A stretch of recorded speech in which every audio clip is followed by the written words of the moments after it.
오늘 아마 제가 금요 집회는 올해 이제 4달이죠. 오늘하고 제가 다음 주일 지나고 안식월을 떠나기 때문에 당분간은 또 못하게 될 것 같습니다. 어쨌든 사도행전 4장까지라도 이렇게 할 수 있게 돼서 기쁩니다.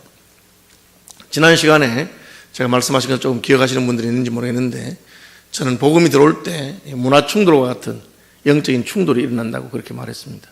그래서 이게 너무 다른 경험, 또 너무 다른 역사가 있기 때문에 빛과 어두움이 함께 할 수 없는 것처럼 예수를 믿고 나면 더 이상 그 전에 자신의 삶과는 다른 그런 삶을 살게 된다고 말씀드렸습니다. 예루살렘 교회에 성령이 임하고 나니까 이분들이 이제 예수님의 부활을 증거합니다. 예수의 부활이라고 하는 것은 지금 살아있다는 뜻이죠. 예수님 부활이라고 하는 것은 무슨 사건이 하나 일어났다는 게 아니고 주님이 지금도 살아계시다고 하는 것이죠. 살아계신 주님께서 여러분과 함께 하시길 바랍니다. 주님 살아계세요. 그러니까 이게 주님이 같이 있으면 주님이 할 수 있는 모든 것이 주님과 함께 있습니다. 그렇죠. 예수 안에 모든 능력도 있고 예수 안에 모든 복도 있는 것입니다. 찬송가에도 보면 은혜 구한 내게 은혜의 주님, 신유 구한 내게 신유의 주님, 은사 구한 내게 은사의 주님이 내게 오셨다. 그러니까 은혜고 신유고 딴 거 다 없어도 주님이 오시면 주님 안에 은혜도 있고 신유도 있고 은사도 있고 복도 있고 다 있는 것입니다. 그래서 그것을 아들을 아끼지 아니하시고 우리에게 주신 분이 아들과 함께 모든 것을 선물로 주시지 않겠느냐, 그렇게 말씀하셨어요.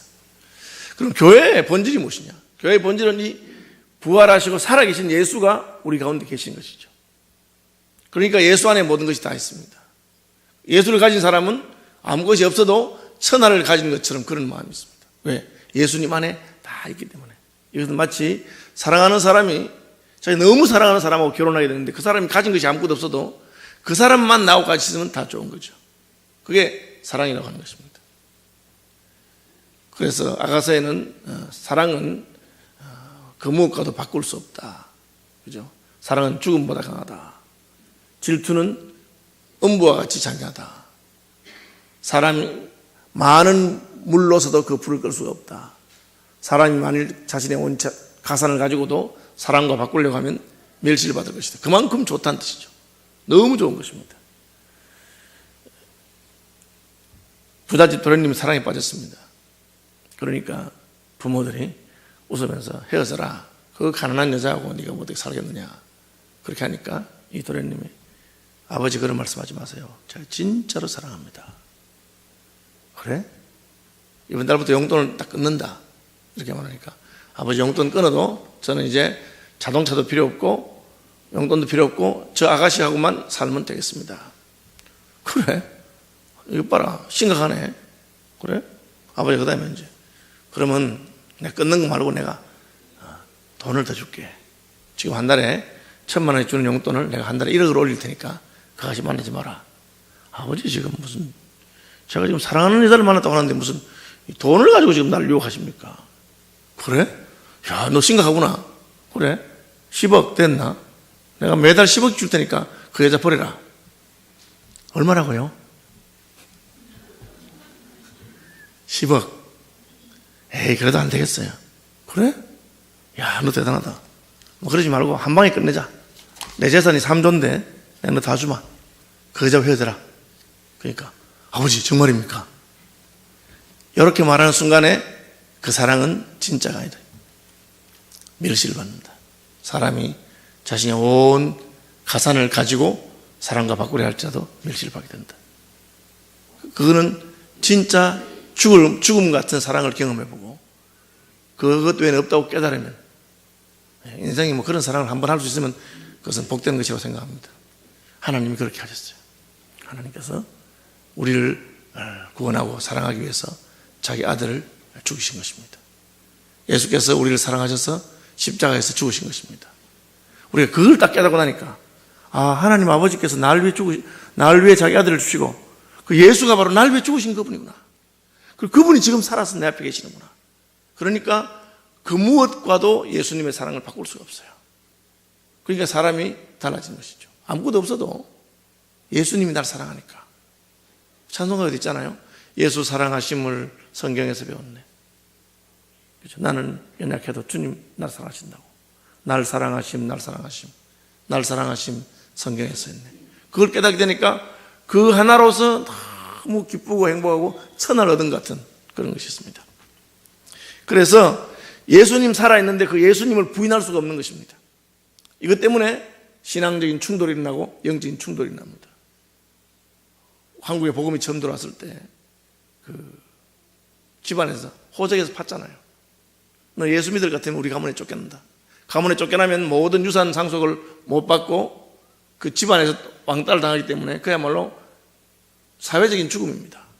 그랬는데도 가문에서 쫓겨나도 예수를 버릴 수가 없어서 여자들은 저희 어릴 때는 그런 기억이 많이 나요. 머리를 깎아버려요. 머리를, 여자를.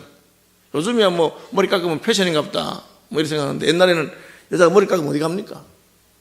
그래도 머리 깎여도 보자기 쓰고 교회 가고 교회에서 예배 드리다가 아버지한테 끌려오고 이런 경우도 있었습니다. 왜? 그 신앙을 버릴 수가 없어요. 사도들이 예수 안에 죽은 자의 부활이 있다고 백성을 가르치고 전할 때 싫어하는 거예요, 사람들이. 예수님 이야기 나오면 싫은 거예요. 그래서 잡아다가 가두었습니다. 그러니까 이제 모아가지고는 7절 사도들을 가운데 세우고 묻되 너희가 무슨 권세와 누구의 이름으로 일을 행하였느냐. 이 질문을 예수님에게 했어요. 예수님이 성전에서 가르치는데 예수님 보고 아니 너 무슨 권세로 여기서 가르치느냐. 예수님께서 기가 막혀서 예수님이 무슨 뭐 자기 유익을 위해서 가르치는 것도 아니고 하나님 아버지의 뜻에 따라서 아버지의 집에서 가르치는 겁니다. 성전은 아버지의 집이죠. 아들이 와서 가르치는데 무슨 권세를 가르치느냐 이렇게 물어봅니다. 그러니까 예수님이 그 대답 안 하시고 나도 한번 물어보자. 세례 요한이 하나님께로부터 온 선지자냐 사람에게로부터 온 선지자냐 그걸 물었어요. 이 사람 대답 안 했어요.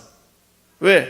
자기 속마음에는 세례 요한이 자꾸 예수님을 증거하니까 그 세례 요한은 가짜다 이렇게 말하고 싶은데 모든 백성이 세례 요한을 참 선지자로 알기 때문에 백성이 두려워서 그렇게 말 못한 겁니다.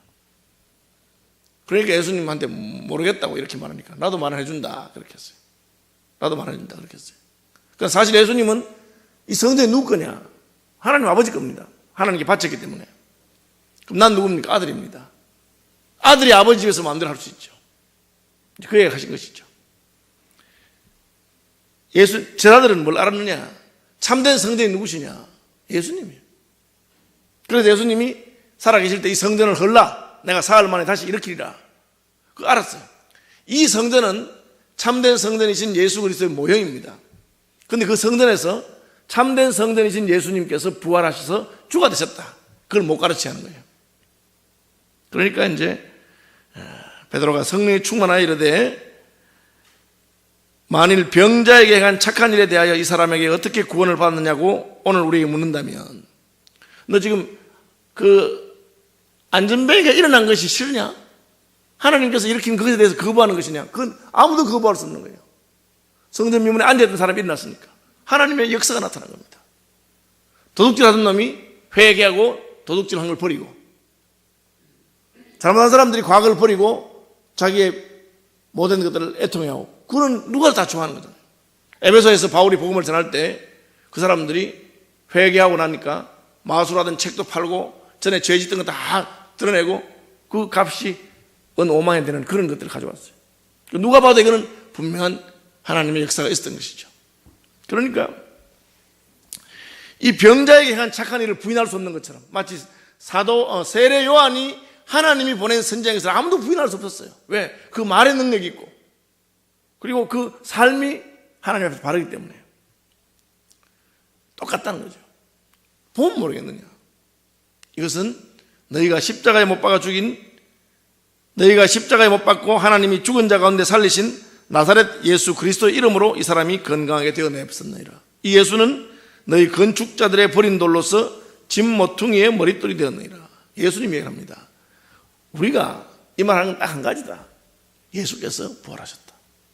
그리고 그 예수님 바로 이 성전의 모퉁이 돌이다. 예수님 바로 우리 성전이시다. 그 말하는 것입니다.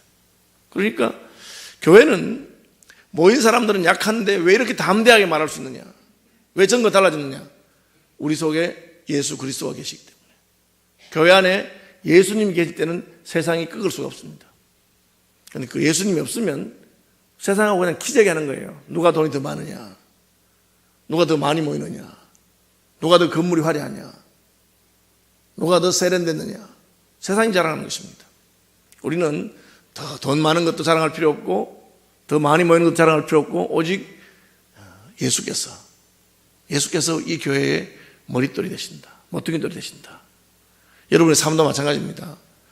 목사님은 신앙을 하셨으니까, 유학을 했으니까 공부를 그가 전혀 아닙니다. 오직 하나 자랑할 것은 나는 예수께서 내 삶의 주인이십니다. 그 예수께서 내게 하라고 말씀하신 대로 나는 증거하고 살겠습니다. 여러분, 그런 그리스도가 여러분의 머릿돌이 되는 분들이 되시길 바랍니다. 왜 그렇습니까? 예수님 말고는 아무도 우리에게 구원을 줄 수가 없습니다. 천하 인간의 구원 얻을 만한 다른 이름을 우리에게 주신 적이 없습니다. 그러니까 우리가 예수님만으로 가는 거예요. 성경에 보면 먼저 된 자가 나중된다, 그런 말씀이 있어요. 그런데 왜 먼저 된 자가 나중될 수 있느냐? 아무래도 먼저 된 사람이 낫겠죠. 그런데 왜 먼저 된 자가 나중되느냐? 그것은 먼저 된 자고 나중된 자고 개인적인 차이, 그 인간적인 차이는 우리가 우리 속에 모시고 있는 예수님에 비하면 너무 사소한 것입니다.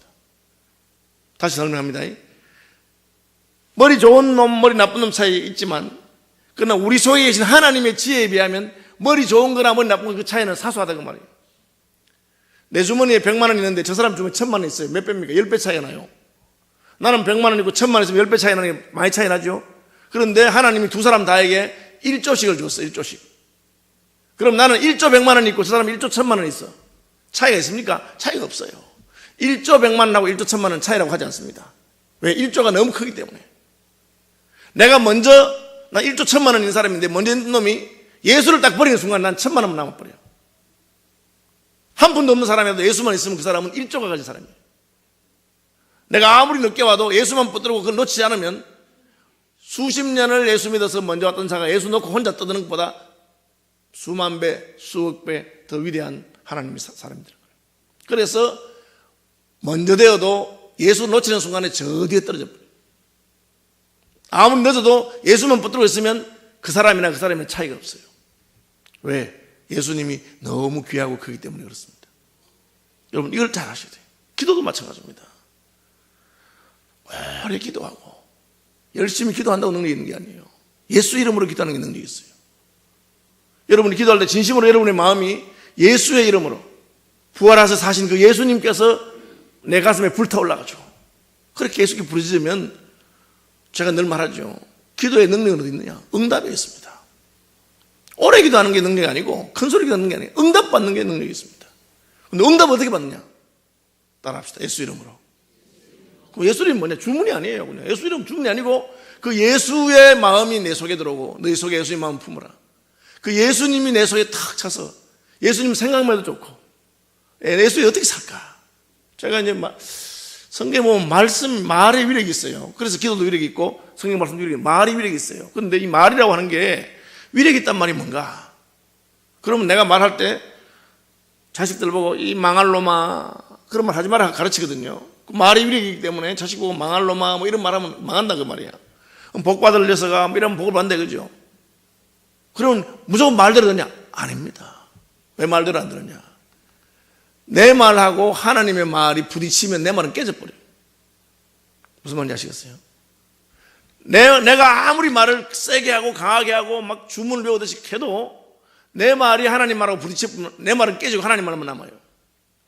내가 만약에 하나님의 뜻에 합한 말을 뱉기 시작하면 내 말과 하나님 말이 딱 맞기 때문에 그때는 큰 위력이 있어요.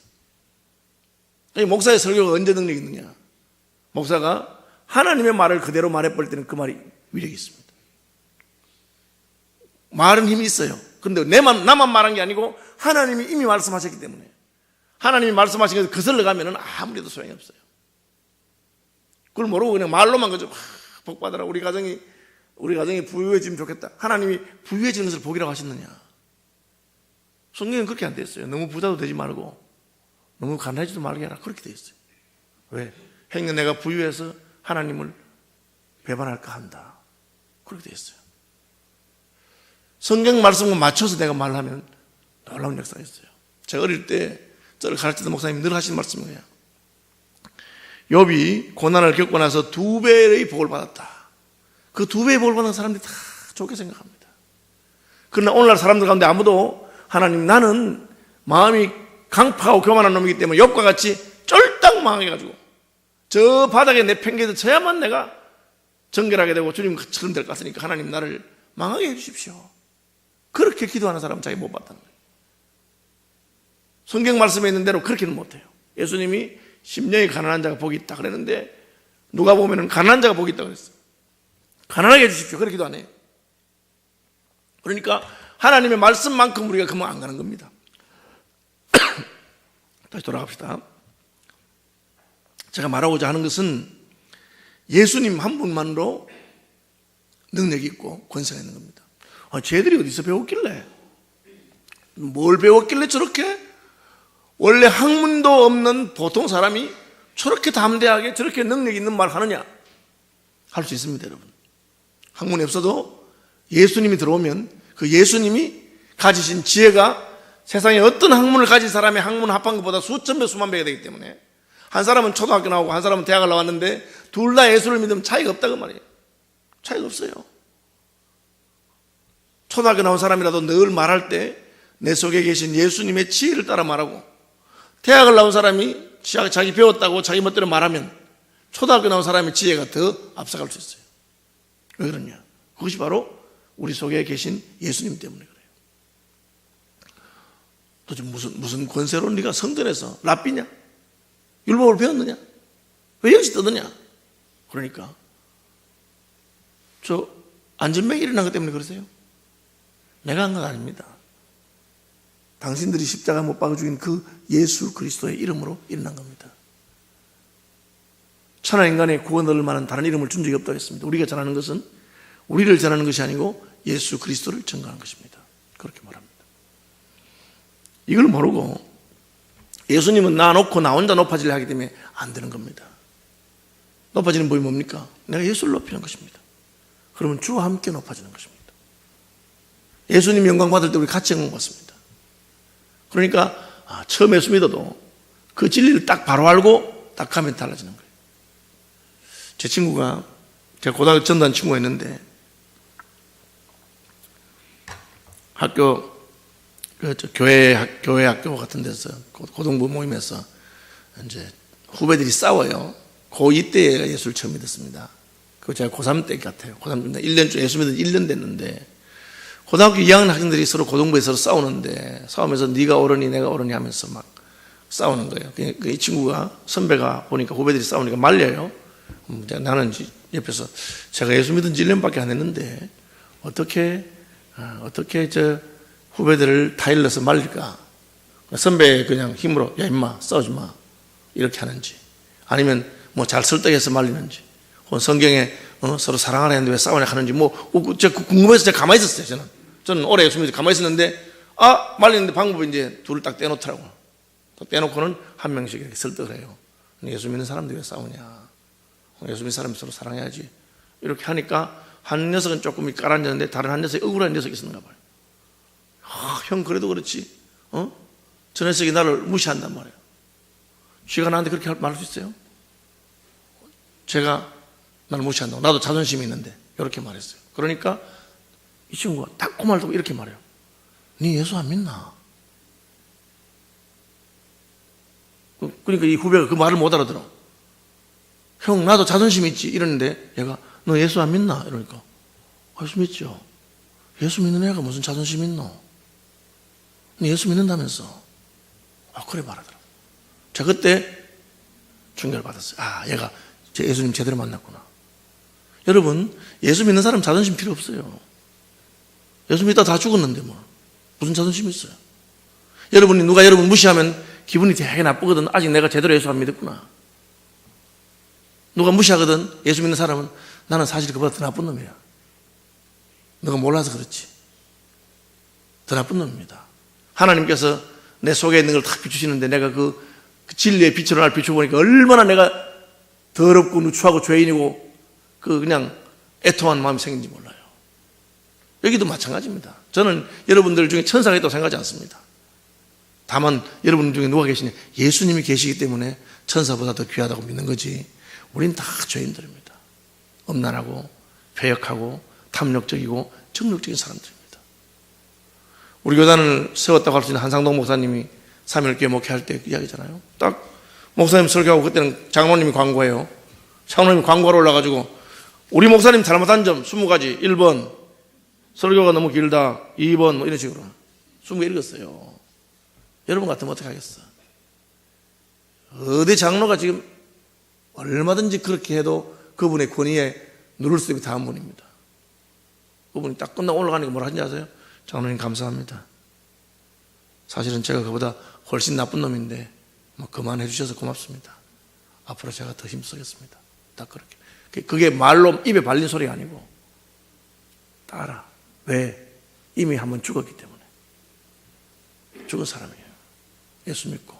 그러니까 뭐 자존심 갖고 그 때문에 뭐 기분 나쁠 것 없어. 여러분 예수 믿고 내가 아직까지 자존심이 많으면 내가 아직 덜 죽었구나.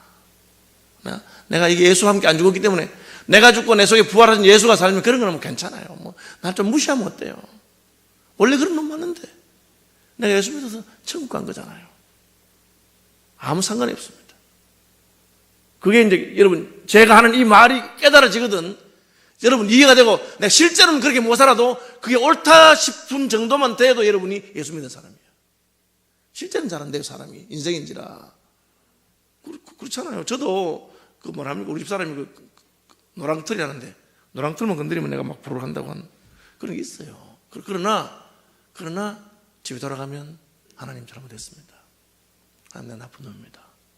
내가 죄인인데 나 같은 죄인을 하나님 구원하시는데 내가 그걸 내가 못 견디고 뭐 사람이 그러니까 찬송가에도 존귀 영광 모든 권세 주님 홀로 받으소서.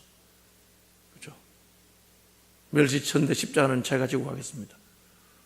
저는 멸시를 받고 천대를 받고 해도 나 때문에 주님이 높임을 받으신다면 저는 아무것도 없습니다. 왜? 이미 내가 받을 수 없는 넘치는 사랑을 받았기 때문에.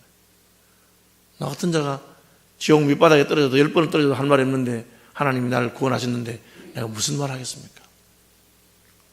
더 맞아도 내가 할 말이 없고 하나님이 나를 더 눌러도 할 말이 없습니다. 그게 근본적인 변화가 납니다. 부활하신 예수께서 우리 속에 있기 때문에. 그러니까 뭐 다른 사람들이 뭘 날 보고 죄인 한다든지 그래도 두려운 마음이 죄인 많거든. 겁도 별로 안 나요. 죽인다 해도 죽었다고. 그죠?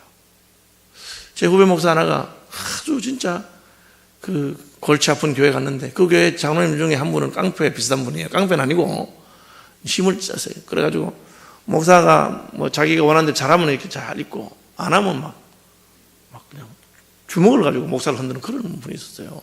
제가 그 교회에 설교하러 갔는데 이분이 그 자기 형님 장로님은 진짜 부드럽고 온유한 분이에요. 그 제가 설교를 마치고 딱 나니까 이제 보통 옛날에 강사들하고 이렇게 차도 한잔 마시는데 이분이 제 설교를 듣고 오늘은 좀 받은 것 같은데 좀 기분이 나빴는데 어떤 날 딱 저도 그 실눈을 딱 뜨고 날 보면서 고 목사님 몇 살이요? 이러는 거예요. 그 제가 지금보다 10년 더 전인데 새파랄 때 아닙니까? 목사 설교를 했는데 목사 설교한 거하고 나이하고 무슨 상관이 있겠어요? 내가 몇 살이라면 새파랗네. 이럴 판이라 지금. 저도 이제 성질이 더럽잖아요. 그래가지고 그러니까 그런 말 하면 안 되는데 제가 왜요? 장로님 형님하고 나하고 친구 아이가 이랬거든요. 그 형님은 너무 부드러운 분이에요. 그러니까 저를 이렇게 그냥 얼굴이 새파래져가지고 자기 형님하고 친구를 하니까 그러고 말았어요. 그래서 제가 집에 가서 회개했죠. 하나님 잘못했습니다. 내가 나쁜 놈이. 사실은 내가 나이 어린 게 허물도 아니고 어린 것도 관계없이 저는 아주 새파랗습니다. 그렇게 하면 되는데 이제 그랬는데 이제 제가 가고 난 다음에 그 뒤에 얼마 안 돼서 그 일이 터졌어요. 이분이 막 칼 들고 와가지고 목사님 보고 야, 이 새끼야 니 죽을래 이런 거라. 야, 그런데 그 목사님 뭐라 했느냐? 저는 감사합니다. 제 소원이 순교입니다. 제가 뭐가 될 때 소원이 순교인데 저는 오늘 제 소원 들어주시라고. 그러니까 이분이 그 길로 그 교회 떠났대요. 저는 야, 대단하다. 진짜 대단한 목사였다. 그러니까 죽겠다 하니까 못 죽입니다.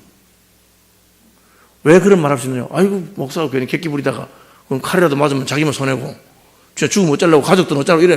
그런 생각이 들잖아요? 그런데 왜 그런 말 할 수 있을까? 사나 죽으나 하나님께 달려있지.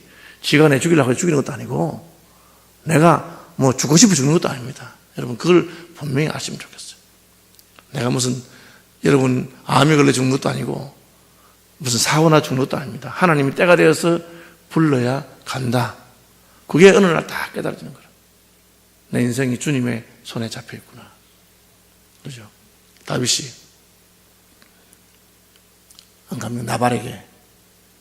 나발에게 가서 오늘은 양털 깎는 좋은 날인데 그동안 내 밑에 있는 사람들이 당신들의 양치는 소년들을 한 번도 괴롭히거나 약탈한 적이 없고 잘 보호해줬는데 오늘 좋은 날이니까 지금 사울왕에게 쫓기고 있는 우리 신세를 생각해서 떡과 먹을 것 좀 주면 좋겠느냐고 좋은 말로 말했습니다. 이 나발이 다윗인지 뭐 개백다운지 내가 뭐 그놈하고 무슨 상관있냐고. 그건 요즘 건자에 자기 주인을 떠나가지고 깡패같이 돌아다니는 놈도 있다는데 그놈들이 그놈이 가고 다 무시한 거예요. 그러니까 다윗이 그 말 듣고는 내가 오늘 이놈 안 죽이면 내가 이놈을 내가 안 죽이면 내가 인간이 아니다. 나쁜 놈. 내가 자기를 어떻게 지켜줬는데 하고는 다윗이 군사를 이끌고 가잖아요. 가는데 그 부인이 찾아왔어. 아비가일 아닙니까? 딱 찾아와서 말로서 한마디 합니다. 내 주왕 다윗이야. 그 미련한 사람 말 가지고 흔들릴 게 뭐 있습니까? 내 주는 하나님의 생명사기에 쌓여 있는 겁니다. 그놈이 떡 좀 준다고 임금님이 더 잘 먹고 잘 사는 것도 아니고 그놈이 무시한다고 해서 하나님께서 임금님을 버린 것도 아니고 지금 비록 사울왕에게 쫓기지만 저는 하나님께서 당신을 붙들고 계신 것을 믿습니다. 그 말 들으니까 다윗이 믿음이 살아니까 너가 딱 풀리는 거예요. 그 말만 그대로 전했는데 나발은 듣고는 몸이 돌처럼 곧 죽어버렸어요. 그게 다른 겁니다. 우리가 사실은 아무것도 아니지. 아무것도 아니라도 딱 어느 순간 깨닫고 나니까 내 속에 예수가 있구나. 예수님 나와 함께 하시는구나.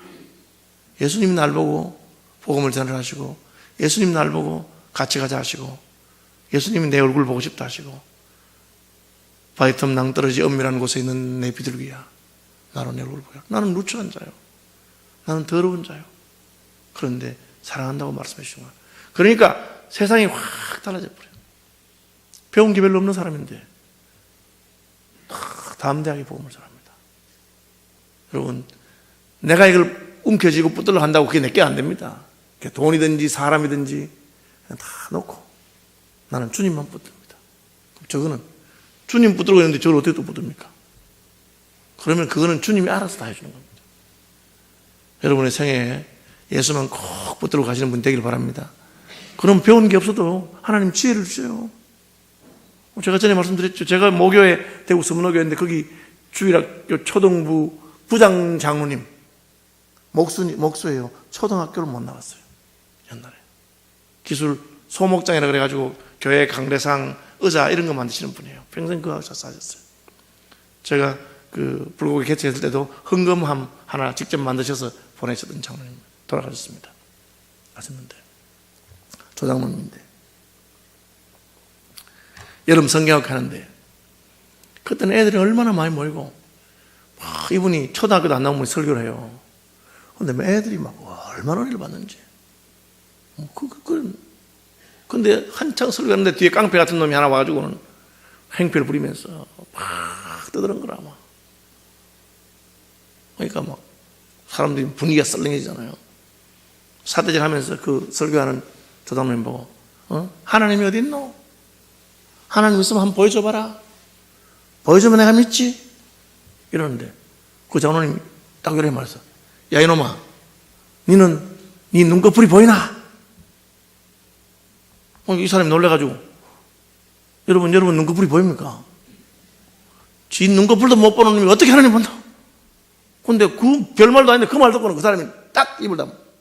그 제가 우리 하나님 대단하다. 어떻게 갑자기 그 말을 말씀할 생각이 났을까?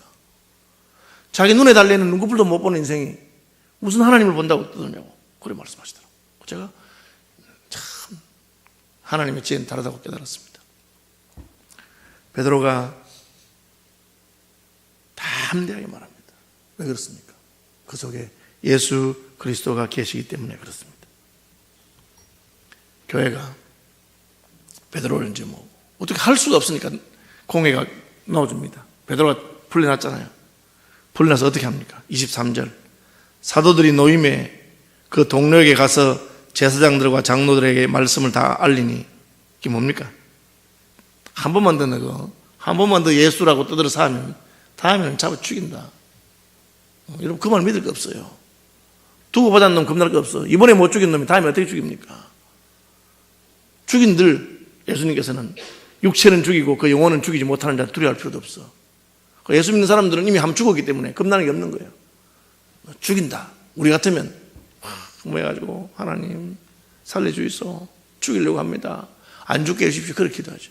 기도 내용이 아닙니다. 뭡니까?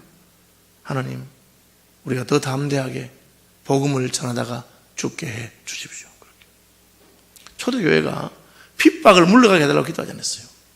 이 핍박을 통해서 하나님의 영광이 나타나게 하여 주시옵소서. 그것이 지금 하는 내용입니다. 29절 주여 이제도 그들의 위협함을 굽어보시옵고 또 종들로 하여금 담대히 하나님의 말씀을 전하게 하여 주시오며 더 담대히 전하다가 전하면 죽는다는데 그렇게 말해요. 자 정리해 봅시다. 예수가 우리 속에 있으니까 달라진다는 거예요. 예수님 한 분만은 달라집니다. 여러분이 여전히 겁이 나고 여전히 두려움이 있고 여전히 내가 수십 예수 믿는데도 이 뭐 달라진 게 없으면 딴 거 보지 말고 다시 한번 봐. 진짜 내가 부활하신 예수님 모시고 있는가? 의심스러우면 어떻게 합니까? 오늘 밤에 한 번 더 모셔. 진짜 마음을 다해서 하나님 내가 이날까지는 예수님 모신 거 산다고 했는데 진짜 모시고 살았는지 안 살았는지 막 잘 모르겠고 그랬는데 회개하고 진짜 예수님 이제 내게 오셔서 내 주인이 되십시오. 주님 내 주님 원하는 대로 살겠습니다. 죽으면 죽든지 살든지 주님 날 죽이시려면 죽이시고 살리시면 살리시고 살든지 죽든지 나는 이제 주님 막 그 바울이 그렇게 깨달은 거예요. 그 바울이 겁이 없는 사람 왜 겁이 없습니까? 내가 그리스도와 함께 십자가에 못 박혀 죽었기 때문에 그런 적 이제는 내가 산 것이 아니고 오직 내 안에 예수께서 사신 것이라. 겁날 거 없어요. 겁이 안 나. 왜? 그 결과를 내가 책임져야 되면 겁이 나는데 하나님이 책임지는데 내가 겁날 게 뭐 있습니까? 시킨 대로 하면 되는데. 그렇게 하고 기도합니다. 기도도 살려주십시오, 복 주십시오 아닙니다. 주의 뜻대로 하여 주옵소서. 내 뜻대로 마시고 아버지 뜻대로 하옵소서. 왜? 그게 더 좋은 것을 알기 때문에. 여러분 뭐가 좋은지 어떻게 아시겠습니까? 아들이 좋고 딸이 좋고 그거 아십니까? 모르잖아요 우리가. 저는 둘째 낳았을 때는 딱 기도하니까 하나님 어떤 확신을 주냐면 원하는 대로 줄게. 아들이냐 딸이냐 그렇게 물어보시는 것 같아요. 이미 임신했는데 그죠? 그게 바뀝니까? 근데 그때는 제가 얼마나 믿음이 좋았는지 뭐 좋은 척인지 모르죠. 하나님이 내가 말만 하면 아들 딸을 정해주고 그런 마음이 생기더라고요. 제가 물었거든요. 하나님 아들입니까 딸입니까? 아들 줄까 딸 줄까 말만 해봐라. 그래서 내가 한편 좋으면서 기도를 딱 했는데 하니까 그게 아니라 내가 만약에 딸 달라 했는데 낳고 나서 아이고 아들 달라 할 걸 갖다가 얼마나 후회가 되겠어요. 아들 달라 했는데 좀 이따가 보니까 낳고 보니까 아이고 딸 달라 할 걸 갖다가 그게 인생입니다. 내가 그렇게 다른 거야. 내가 뭐가 좋은지도 내가 몰라요 여러분. 뭐 좋은지도 모르면서 다 달라 하는 거야. 그렇게 깨달았어요. 그래서 하나님 아시니까 하나님 제게 좋은 것 주신 대로 뭘 주든 제가 받겠습니다. 여러분 우리가 뭐 모르니까 좀 고생하면은 하나님 고생 안 하게 해달라고. 고생 안 하는 게 꼭 좋은 법도 아니에요. 고난 당하는 게 유익이 될 수 있습니다. 그렇죠? 어려운 게 더 유익될 수 있어요. 제 자식 키워보니까 제가 목회 생활 전반에는 경제적으로 아주 쪼들리는 그런 생활 안 했습니까? SFC 간사하고 또 개척회하고 애들이 애먹이는 법이 없어. 왜? 우리 아버지가 복음을 위해 사는데 진짜 가난하게 살고 검소하게 살고 다 아니까. 그러니까 애 안 먹입니다. 돈 달라는 소리 안 해요 애들이. 철이 저절로 들어. 여러분 돈 있다고 자식이 철드는 것도 아니더라고. 그러니까 제가 이게 인생이 모르는 것입니다. 여러분이 무슨 하나님 왜 내게 하필 이런 일을 주셨을까? 그럴 필요 없습니다. 그런 말하지 말고 감사. 오히려 하나님께서 이것이 내게 유익한 줄 아시고 주셨는가 보다. 그렇게 감사하면 그 시험 통과하면 다시는 그런 거 안 하는 거예요. 제가 말씀드렸죠. 저는 86년까지만 돈 때문에 고생했습니다. 그 이후로는 돈 때문에 고생한 적이 없어요. 말만 하면 하나님 들어주시고 생각만 하면 응답합니다. 지금도 꾸어주지 제가 남한테 꾸는 적이 없습니다. 계속 봅시다. 그 다음에 이런 사람이 되니까 뭐가 다르냐? 욕심이 사급세 버려요. 믿는 무리가 한 마음과 한 뜻이 되어 모든 물건을 서로 통용하고 자기 재물을 조금이라도 자기 것이라 하는 이가 하나도 없더라. 여러분, 제 방에 온 손님들이 오면 저는 콜라 잡아라. 콜라 잡아. 마음에 드는 거 있나? 하나 줄까? 그럽니다. 그냥 제가 쇼하는 게 아니고 아까운 게 없어요. 뭐 주면 되지. 네, 죄송합니다. 제가 아직까지 욕심이 없다는 뜻이 아니고 원리적으로 저도 욕심이 있죠. 그러나 원리적으로는 하나도 아까운 게 없어요. 아까워서 못 주면 나중에 보내놓고 나서 내가 하나님 앞에 회개하지. 참 내가 미친놈이지. 천국에 지구할 것도 아니면서 기회 있을 때 주는 게 좋은 겁니다. 저는 우리 자식들한테도 밥 사줄 기회 있을 때 사주는 것이 남는 것이고 베풀 기회 있을 때 주는 것이 남는 것입니다. 오늘도 얻어먹었다. 얻어먹은 게 남는 게 아닙니다. 그걸 깨달은 사람은 믿는 무리가 한 마음과 한 뜻이 되어서 나누어 주는 게 좋고 베푸는 게 좋고 말을 못해. 저 참 좋아 보인다 하면 좋아 보니까. 물론 여전히 우리는 욕심이 있는 사람이 한데 원리적으로 그런 겁니다. 원리적으로. 믿음의 형제 자매들한테 아까운 게 뭐가 있겠어요? 저는 어디로 이렇게 옮겨지면 하나님 나라를 위해서 더 효과질 그걸 생각합니다. 우리 시민교회 분리개척할 때 하고 난 다음에 장로님들이나 목사님들 가운데서 권 목사님 참 큰 일을 하셨어요. 저는 진짜 하나도 큰 데 생각합니다. 다 하나님 거예요. 다 하나님 거. 여기 있던 교회는 여기 옮겨놓은 거 달라진 게 없어요. 어디로 옮겨놓는 게 더 효과적일까? 전 지금도 만약 서울 시민교회 지금 오늘 날짜로 2209명이야 교인이. 2209명인데 그걸 딱 5개로 잘라서 400명씩 5개 잘라가지고 우리 목사님 5명이니까 하나씩 하는 게 더 효과적이고 우리 그래 해서 저는 하나도 안 아까워요. 못할 게 뭐 있습니까? 다 하나님 건데. 왜 통용할 수 있느냐? 하나님 거니까. 하나님 내게 준 거니까. 가져가지도 못하고 기회 있을 때 서로 나누고 그것이 복입니다. 여러분 이것도 억지로 하지 마시고 여러분 마음에 내가 실제로는 못해도 말씀은 맞는 말씀입니다. 아멘. 나도 그래 살아야 되는데 내가 죄인이라서 욕심 못한다. 그 정도는 되면 여러분 예수 믿는 사람이에요. 왜? 예수는 내가 빼앗기지 않고 예수는 내 속에 있기 때문에. 그러니까 어떻게 됩니까? 권능이 나타납니다. 예수님은 우리가 우리 힘을 쫙 다 빼고 주님이 살라면 살고 죽으라면 죽고 그렇게 딱 마음 먹고 살면 그때부터 능력이 나타납니다. 여러분 기도해서 병 고쳐봤습니까? 왜 다른 사람은 되는데 나는 안 됩니까? 잘 생각해 보세요. 그래. 여러분 속에 예수님이 나타나기 시작하면 되는 겁니다. 목사가 고치는 거 아니에요. 은사 받은 그 사람이 고치는 거 아니에요. 은사 아무리 많이 받아도 한순간에 바닥으로 떨어집니다. 하나님이 하시는 거기 때문에. 처음 예수 믿어도 말씀대로 믿고 부르짖고 기도하면 하나님 들을 수 있습니다. 어떻게? 나타나잖아요. 재물을 조금이라도 자기 것이 하는 게 없어요. 이게 무슨 뜻이냐? 이미 예수님께 다 바쳤다는 뜻입니다. 그럼 어떤 일이 납니까? 다른 사람이 예수께 바친 것도 다 내 거예요. 여러분 손해보는 것 같죠? 나는 집 한 채밖에 없는데 이 집을 주님 위해서 드리면 나는 망할 것 같죠? 전 세계에 주님의 제자들의 모든 집이 다 내게 됩니다. 어디 가든지 나를 영접하는 사람이 있고 어디 가든지 그렇습니다. 이미 주님께 드린 것이 증명된 사람은 하나님께서 어디 가든지 그 필요한 것을 일마다 때마다 공급하십니다. 그게 깨달아지면 하나도 안 아깝죠. 하나님 하시는 거니까. 그러니까 표적과 기사가 나타납니다.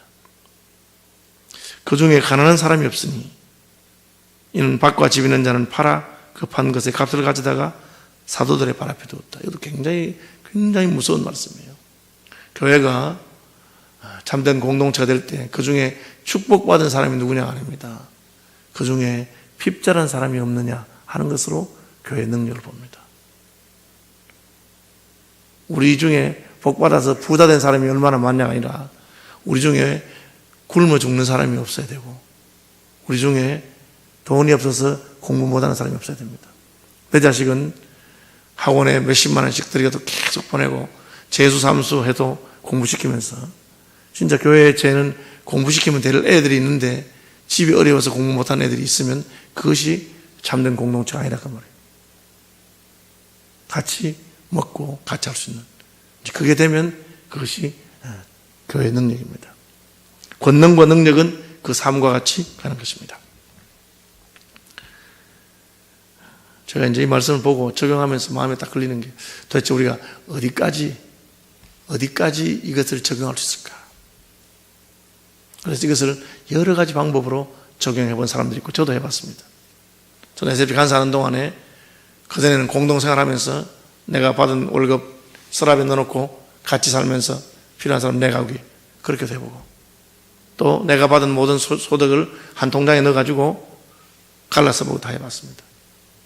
제가 깨달은 것은 이것은 성령 충만함으로만 가능한 겁니다. 제도적으로 하니까 어떤 일이 생기느냐. 저는 일도 안 하고 그냥 남이 벌어놓은 것만 다 쓰고 내 마음에 미워하는 마음이 생겨요. 그래서 제가 깨달았어. 이게 공산주의 아닙니까? 제도적으로 하자는 거예요. 제도적으로 하는 게 아닙니다. 어떻게 됩니까? 성령 충만할 때 됩니다. 부모는 자식이 먹는 것 아깝지 않습니다. 왜? 자식 사랑하고 내 자식이기 때문에. 한 성령을 받아서 한 가족이 되면 그때는 괜찮습니다. 그건 아까운 거예요. 선교부에서 이 재정 원리 때문에 후원 많이 받는 선교사나 후원 적게 받는 선교사나 똑같이 갈라섭시다. 그런 말이 있었는데 또 반대하는 사람들이 후원은 지는 후원 하나도 안 받으면서 열심히 일도 안 하면서 남 후원 많이 받은 거 가지고 지가 갈라설라 한다. 뭐 이런 논란이 많았어요. 그래서 제가 한마디 했어요. 선교사님 그 제도 필요 없다. 진짜 갈라서고 싶으면 후원 많이 받은 사람이 주면 돼. 주면 돼. 꼭 제도 안 놔도 마음만 있으면 제도는 2차적인 거라. 이런 제도 하나도 없어도 내가 주의 교회를 생각해서 형제자매를 생각해서 하면 되는 겁니다. 그게 어떻게 가능합니까? 안 되는데 성령으로 가능합니다. 여러분이 성령 충만한 사람이 어떻게 합니까? 안 아까운데 안 아까워. 믿음의 형제자매 주는데 안 아깝다. 더 주고 싶어. 그러면 여러분이 성령 받은 사람인 줄 압니다. 그의 능력입니다. 말씀 묵상하시면서 기도합시다. 저는 어찌든 서울시민교회가 예수님이 있는 교회가 됐으면 좋겠어요. 그 예수님 때문에 여러분의 삶의 변화가 일어나길 바랍니다. 다는 안 돼도 무엇이 옳은가는 여러분 부인할 수 없는 게 있어야 돼요. 내가 그렇게 지금 못 살아도 저 방향으로 내가 살러 가야 된다. 나는 사도행전에서 말하는 저런 예수 믿는 사람이 돼야 되겠다. 그런 고백을 하고 그렇게 부르짖고 하나님 예수님 내 속에 오셔서 주님이 한번 나를 살아주십시오. 내가 예수를 위해 사는 게 아닙니다. 예수가 나를 사시는 거예요. 예수님이 나를 사셔서 그 나를 내 속에 드리는 그런 역사 있게 되기를 바랍니다.